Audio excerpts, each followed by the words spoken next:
just getting started in wildlife photography or want to improve your photos of wild animals? Well, you're in the right place, because in this video we are going to be going through the top 10 tips for wildlife photos. Are you ready? Let's get started!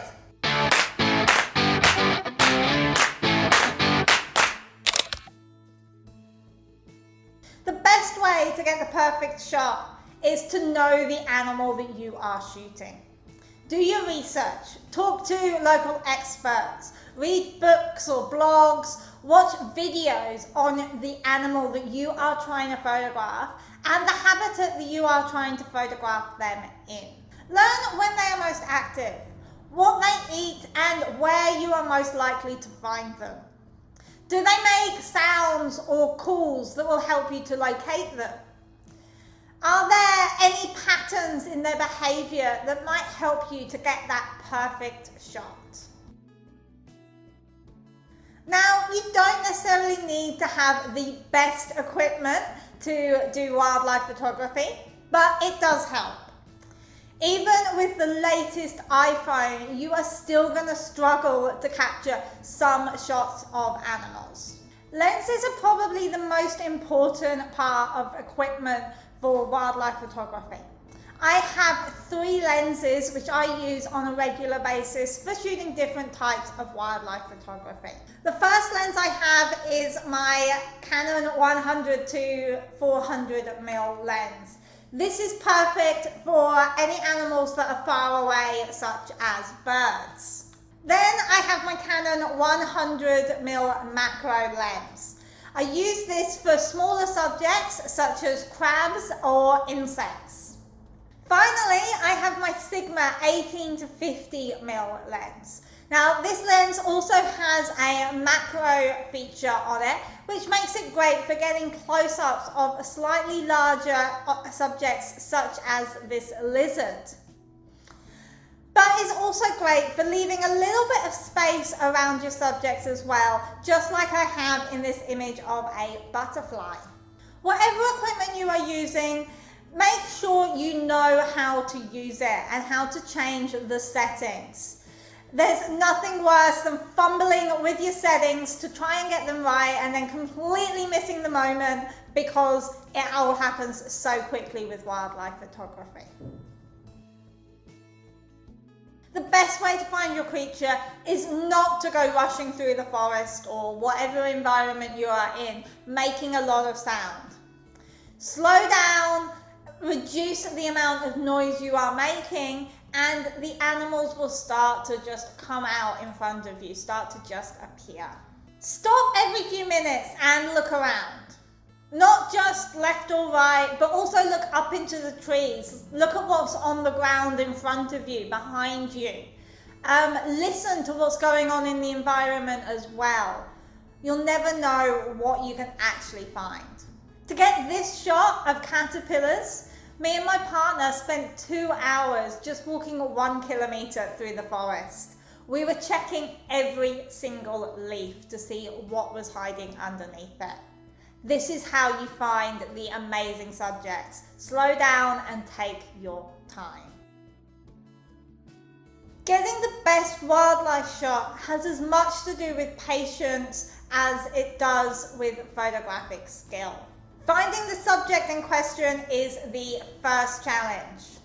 You may have to wait hours at a location for them to turn up, or not even show at all, and have to go back again and again until you finally get the shot that you are after. That is what happened with this whale shark photo. I was unlucky for years visiting dive sites where they are often sighted, but eventually my patience paid off. The other way you need to be patient is waiting for your animal to get into the right pose. This spider was crawling all over this plant. I was there for about half an hour before he stopped on this leaf just for 1 second. Many animals have patterns in their behavior. For example, a bee may land on one flower, go to a second flower, then to a third flower, and back to the first flower and start the process over again. Look for these patterns and wait until the bee lands on the flower that you want them to be on. Whether you are shooting humans or animals, eyes are the most important part of the image. They are the entrance to our soul. They show the feelings and the emotions of the animal that you are capturing. Simply, we connect through the eyes, so make sure that your eyes are sharp. Many modern cameras have eye detection focus settings. This is really helpful to actually making sure that your eyes are sharp. But it's also a good idea to use a slightly bigger depth of field than you may normally use to ensure that you are getting the eyes in focus. You can also rock back and forth a little bit whilst you're taking the photo, just to change where your focus point is slightly. If you have done your research from tip number 1, then you will know what is the best time to get out and find your animal. The majority of animals are most active in what we call the golden hour. This is the hour just after sunrise and just before sunset. This also happens to be the best time of light for photographing your animals. So try to get out during these hours to actually get the best photos. The weather can also affect how your animal behaves. If it's raining, they might be hiding somewhere dry. If it's windy, swaying branches might make it a lot harder for you to actually get a clear shot of your animal.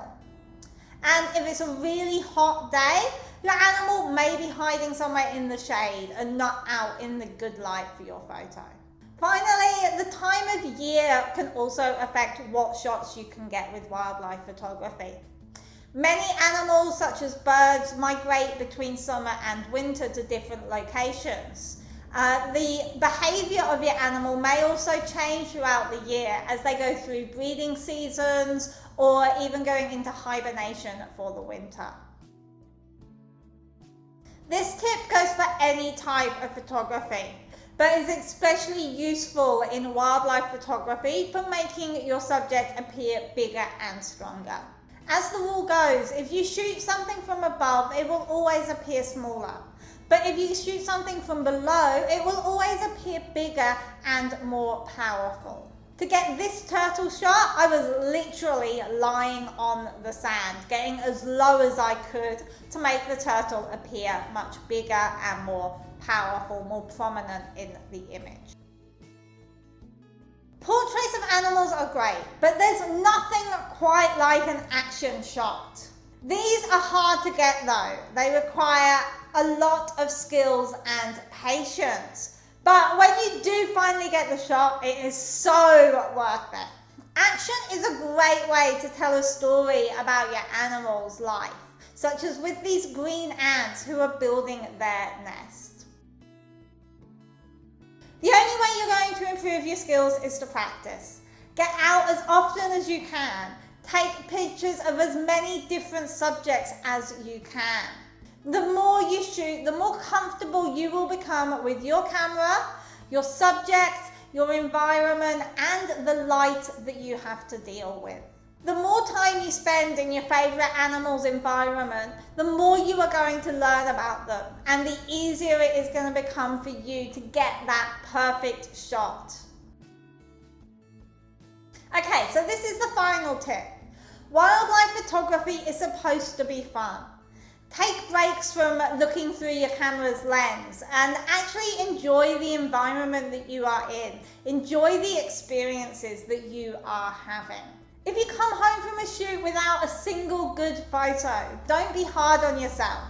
I'm sure you still had a great walk or saw a really pretty view. Nature is unpredictable, but that's why we love her, isn't it? If you have enjoyed this video, don't forget to give it a thumbs up and subscribe to this channel if you want to learn more about wildlife photography, as I'm going to be doing at least one video on wildlife photography every month from now on. Thanks for watching, and I'll see you again next week. Bye bye.